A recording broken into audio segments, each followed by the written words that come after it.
Hey, hi everyone. Once again, welcome back to my channel Imtiaz IT Service. In today's session, we'll be understanding about Hibernate architecture. So that means how the Hibernate architecture will be there and how we can develop the application there. Fine. So the first thing is, let's see the architecture, how the architecture will look in case of Hibernate. See, basically, if you just look at here, in case of Hibernate here, you can find here three different layers, right? The first thing is, let me let's take the marker. Yeah. So the first thing is if we just look at Git, guys, from the below, we can have the database here. We can use any database because database basically use for persist the data. That means we can store the data. So once we store, we can retrieve or we can perform various operations on that. So here in this case, you can use any sort of database. We can use Oracle, we can use MySQL, we can use any sort of database, whatever you are flexible there. Okay, so basically I was using MySQL. You can use Oracle also. Fine. If you want Oracle, please comment me so that I can make separate video for that also. Fine. Okay. So the first thing is we need a database where we can persist the data.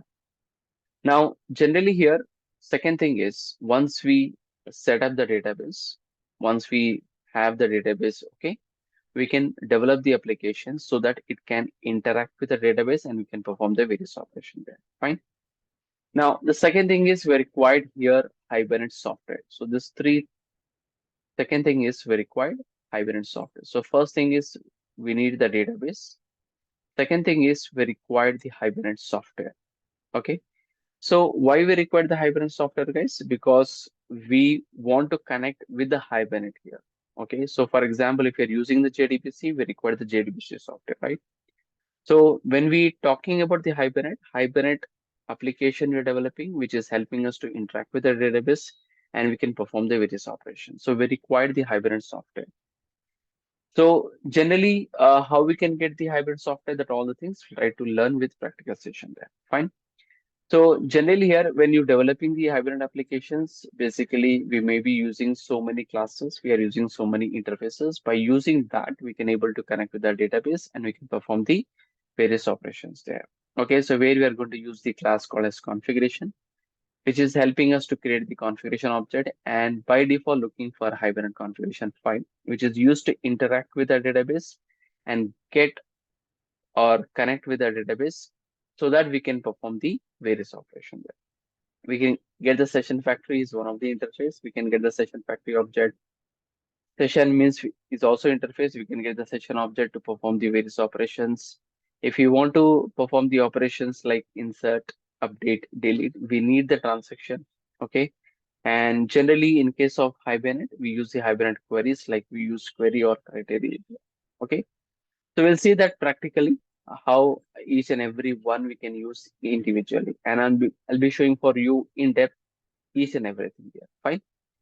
Second thing is, last thing is, we can find here the Java application, that is a Hibernate application, which is basically interact with the database server with the help of Hibernate software. Okay, so these are the things we have to understand when you're working with the Hibernate software there. Fine.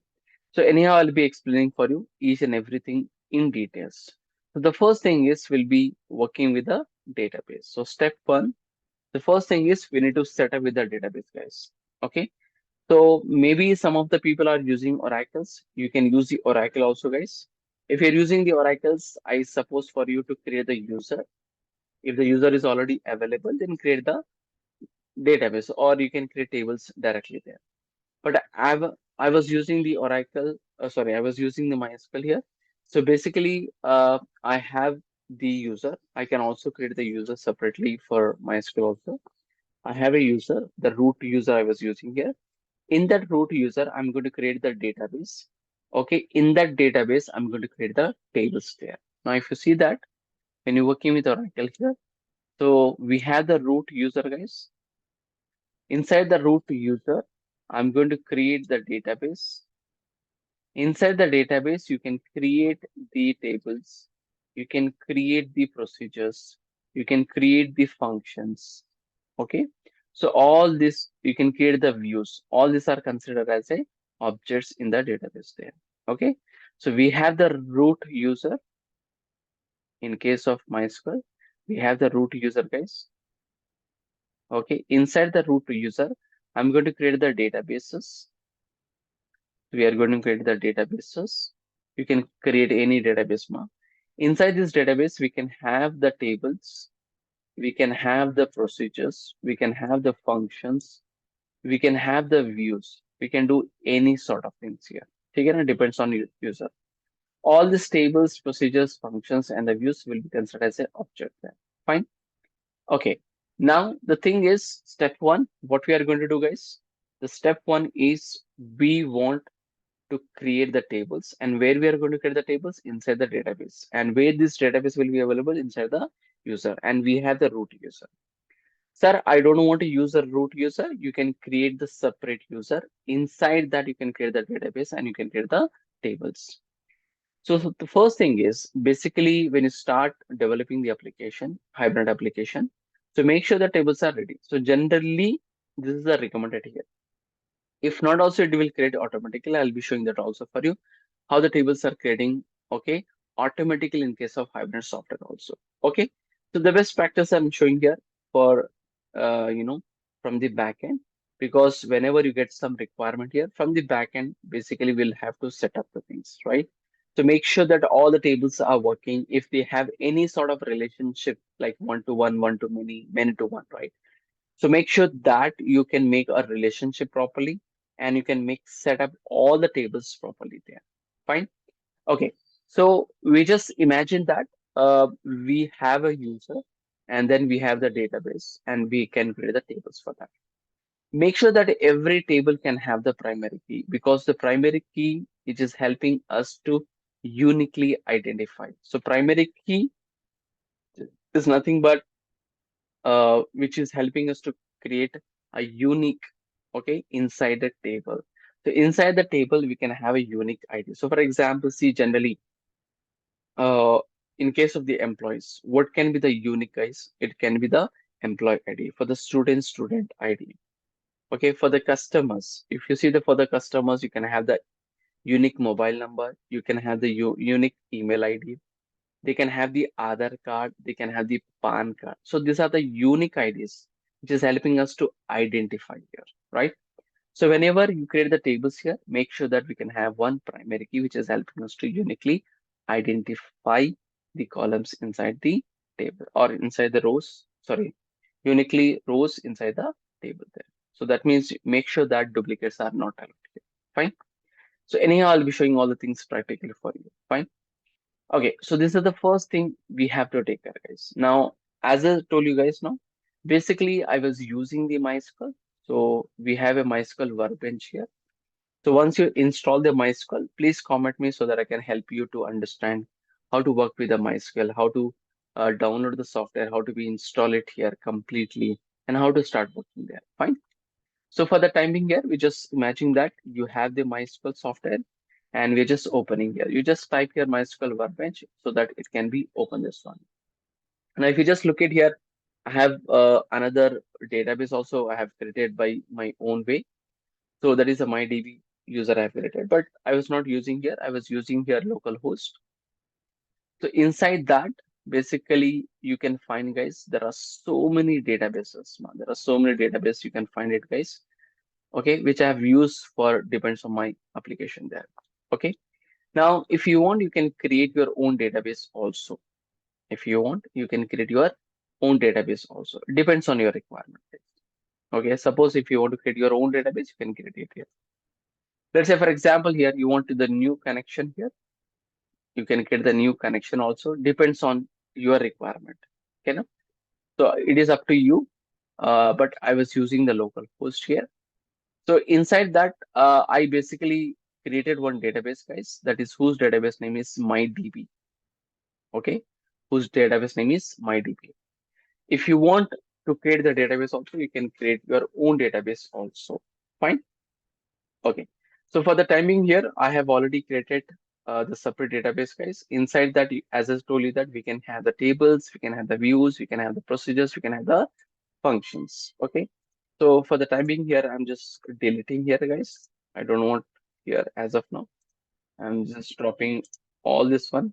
So nothing is there, guys. So now if you see that we had a database, MySQL. Okay. So if I'm using the root here, inside that we have a database whose database name is MyDB.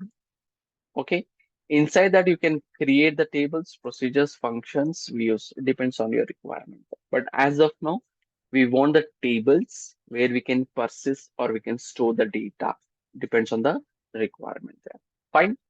Okay, great. So see, very shortly I'm showing here because if you want the separate layer, you want to create the database, you can also that. For example, let me show you. You can open the client software also, guys. So we have the user root. Let me just close Workbench first. Okay. So yeah, so we have the MySQL here. Now you can see the show databases manual I'm showing it. Same thing, whatever I'm showing with the Workbench, we can use the command also. That is command line you can also use. So I'm using the command called as show databases. You can see all the databases are available here. Okay. Suppose if you want to create your own database, so you can use a command called create database name. Let's say for example my heap. So I'm just creating my heap here. Okay, something wrong here. Database already exists, guys. So I think so. My heap is already my heap, yeah, available, guys. Let's do one thing, guys. Let's drop here. Drop database my heap. Yes, it's dropped now. Let's create the database. Now database has been created, guys. Okay, now if you see that we have created a new database, guys. We have created a new. You want to see show databases. Now go and check it, guys. Verify. Yes, it is available. Now I want to use that one. We can use a command called as my heap. So that is a database name. Now database has been changed. Now let's see the tables. How we can see the tables? Show tables. There is no tables, guys, as of now. Now if you just look at here, now under the root user, we had a database whose database name is what now? My heap. Inside that, we are not finding any sort of tables. Now we are going to create the tables, guys. We are going to create the tables. If you want to create the tables, you can create manually also. I'm going to show you how to create the tables manually. There. Fine. Let's say, for example, if you want to create a table, whose table name is employee. Okay, na? For the employee, basically, what are the columns you can find? EID, e-name, e-salary. Okay, so now this EID will be the primary key for you. Okay, na? This EID will be the primary key. So I just created a simple, guys, a simple table whose table name is what? EID, which contain here three columns. That is employee ID, employee name, and the employee salary. So inside this table, which column will be uniquely identified as now? Employee ID, because employee ID is a unique. You can also take the uh, phone number. You can also take the email ID if you want. Yeah. But as of now, I'm just taking the few columns for testing the application there. That is employee ID here. So that means I have to create one table whose table name is employee. Let's create a table employee with the three columns, guys: employee ID, employee name, and the employee salary there. Let's create now. How we can create, guys? Create table. Table name is employee. And what are the columns we can specify? Employee ID. Now, generally here, whenever you specify the columns here, you need to specify the type also, which type it is actually. Okay, na? So it depends on your requirement and depends on the database you can use here. Fine. So as of now, I'm using the MySQL. You can create here the EID as a int. I'm using int here. E-name, let's say varchar, I'm using here 20 size.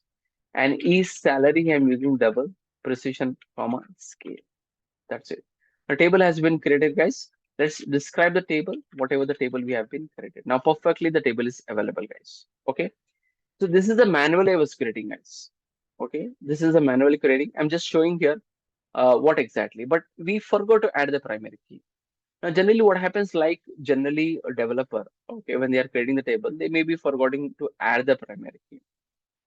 So adding the primary key, there are different ways. There are three ways to add the primary key here. Suppose if you forgot to add the primary key at the creation of the table, then in this case, you can use the command called as alter table. So what the table name? Employee. What do you want to add? Add the primary key. For whom? Which column? We add it. That's it. If you forgot it here, let's describe the table, guys.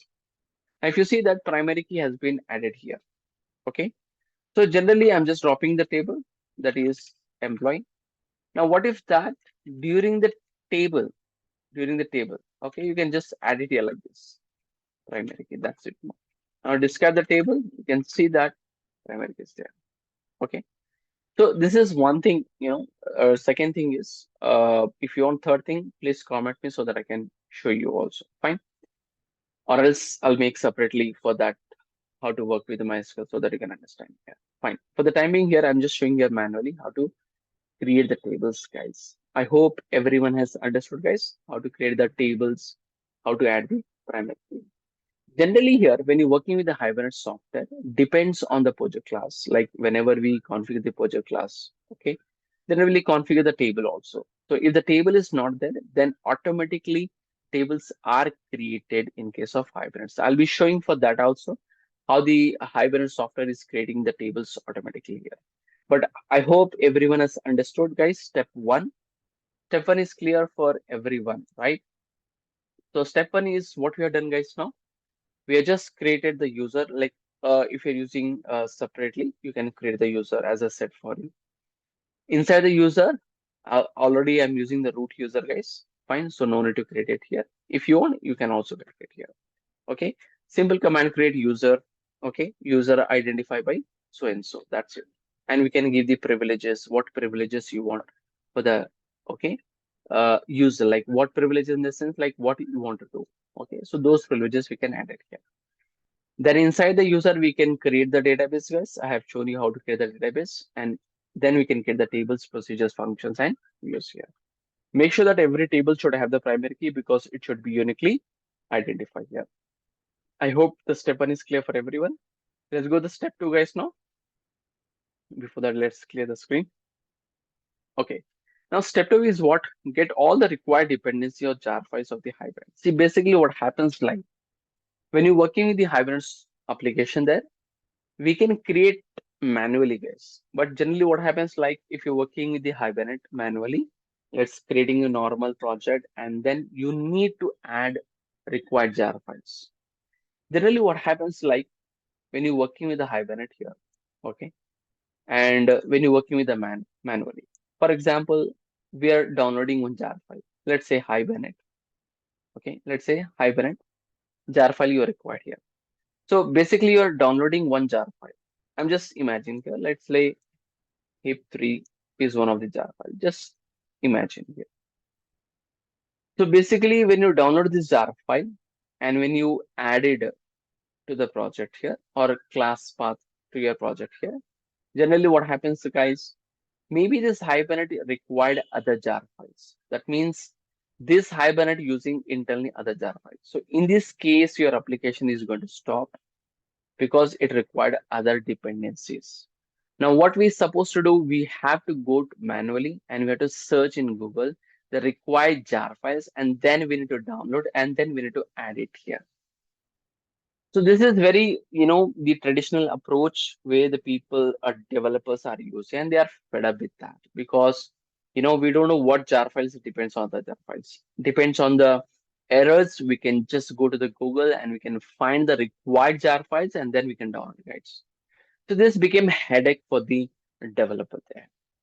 Basically, what we are doing here, instead of working with the manually, okay, we were using the IDs, and inside that, we are using the developing the application with the help of Maven, guys.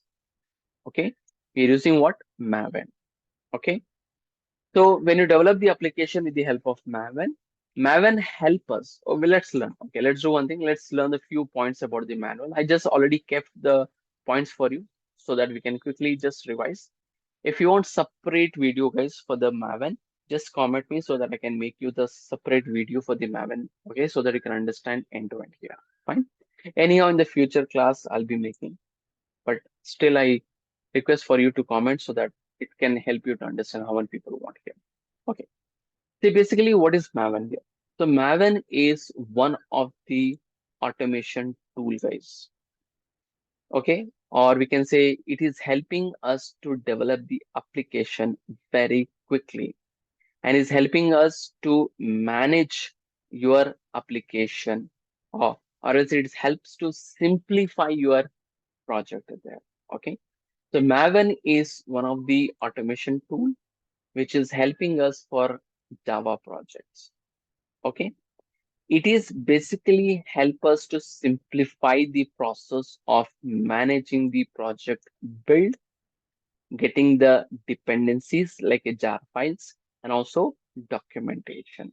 So in short, it simplifies the process of managing the projects like building, depending, and documentation, guys. Why basically the Maven is used, guys? The Maven basically used for many reasons. The first thing is, as I told you that, okay, the first thing is, if I told you that when you're working manually here as a developer, we're supposed to get the required dependencies manually. And we know that if one dependencies depend on other dependencies, we need to search in Google and we need to get the required also. And we also look for the, okay, the version also. There is a very headache for the developers there. So this problem can be solved by using Maven. Okay. So dependency management. So Maven simplifies the managing the dependency by allowing you to specify the dependency in a simple XML format. So what is the meaning of this one, guys? Generally, what we are doing, guys, now, whatever the dependency we required, we're just adding into the XML. That is a, okay, we have the pom.xml file. Okay, I'll be showing for you what is exactly that file. So in that XML file, guys, we're just adding the configuration. Now, whenever we run that application, it is getting the required dependency from the central repository and adding to the local repository so that we can use those dependencies. How? I'll be showing manually for you. So as I said here, it automatically download the required libraries from the repository like a Maven Central and include them in your project. Okay, how? I'll be making to understand. Second thing is project lifecycle management. See, generally what happens like whenever you develop the application, you have to compile it, right? You have to test it. Then you need to make a jar file, right? Then you have to install, then you have to deploy it into the server manually. So it is taking so much time for you. Okay, so what if that if you want, okay, in very simplified manner, or you want here this should be done automatically here. So Maven is helping. So Maven is helping us to provide the set of predefined build phases. Okay, like compile, test, package, install, deploy. And default goes to execute these phases. I'll be making to understand all things, okay, practically here. So in short, I just make you to understand this is helping us to simplify your lifecycle management. That means if you want to compile, you can use a command called compile, Maven compile. So it is going to compile your application. Suppose if you want to test it here, if you written the test cases or test suits, if you written here and you want to check it here, you can use simple command Maven test. It is going to compile and then it is going to test it here. If you use the package, then it is going to compile, test, and package. If you use the command called as install, then compile, test, package, and install here. If you use the deploy, then it first compile, then test, then package, then install, then deploy. So this is the simple life cycle here. Again, anyhow, I'll be showing for you how it is going to work.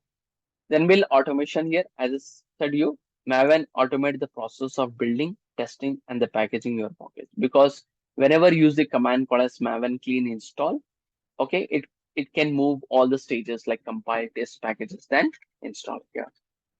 Then next one is POM here. Maven use the project model, sorry, project object model, that is a POM, which is one of the XML file where we can configure, guys. Okay, all the dependencies if you want, we can configure it here.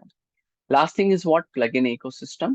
So Maven has a rich ecosystem of the plugins, guys, that extend its functionality. So that means basically we can use for various tasks, like generating the documentations, code quality analysis, and the static analysis, and more. Okay. So anyhow, I'll be showing for you practicals.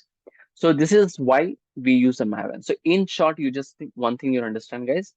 Maven is one of the automation tool which is helping us to simplify your project, right? This is only one thing. As of now, you remember. In future class, I'll be showing in depth what exactly here. So till here is okay, guys, now. So basically, what we are going to do, guys, now. So when we use to develop the Hibernate applications, we can use a manual approach because as I said for you, it takes so much time for you because you have to look for the dependencies. Okay. So we don't want all the things, right? So we want to develop the application which is helping us to simplify the things and move forward here, right? So that because of that only, I'm going to use the ID and I'm going to develop the application by using the Maven, which is helping us to simplify here, right? I hope the second step is very clear. Practical, I'm going to show you. I'm just going for theory first, right? Now, step 3 here. Last thing, guys. Last thing, guys, if you want to develop the Java application, okay, to communicate with the database server, we require the 3 things, guys. One thing is we require the Hibernate configuration file, that is hibernate.cfg.xml file. Second thing is we require the Pojo class, which is helping us to map the required tables and the Pojo classes, the properties and the columns, which is helping us to map and persist the data there. Third thing is we require the Hibernate mapping file, which is used to configure the 2 things about the Pojo class and the table there, right? So basically here, there are 3 things we require here, guys. As I said, the first thing is what? Hibernate configuration file. In this Hibernate configuration file, guys, we are going to configure the following things. What are the following things we are going to configure, guys? We are going to configure here driver class. We are going to configure the driver class, URL, username, and the password. And the last thing is dilate classes. I'll be making you to understand what all the things. So these are the 5 things, guys, we are going to configure inside your Hibernate configuration. Apart from that, we are going to also configure the HBM file details. Okay, HBM file details. So these are the things we have to configure in the Hibernate. So that means whenever you develop the application, first thing the Hibernate software is going to read this and get the connections and keep ready with that one. Fine. Next thing is we are going to create the Pojo classes. What are the Pojo classes and what are the rules we have to follow? That all the things I'm going to show you practically here. Okay. And why we're using the Pojo classes, guys? Because we have to map it here. Okay. Because generally we use the methods to perform the operations. So it is going to create the Pojo class object. And this object is going to map the corresponding table information there. Okay. Which is helping to process the data. And the last thing is what? Hibernate mapping. So in this Hibernate mapping, guys, as I said for you, we are going to configure the table versus Pojo class details. Okay, na?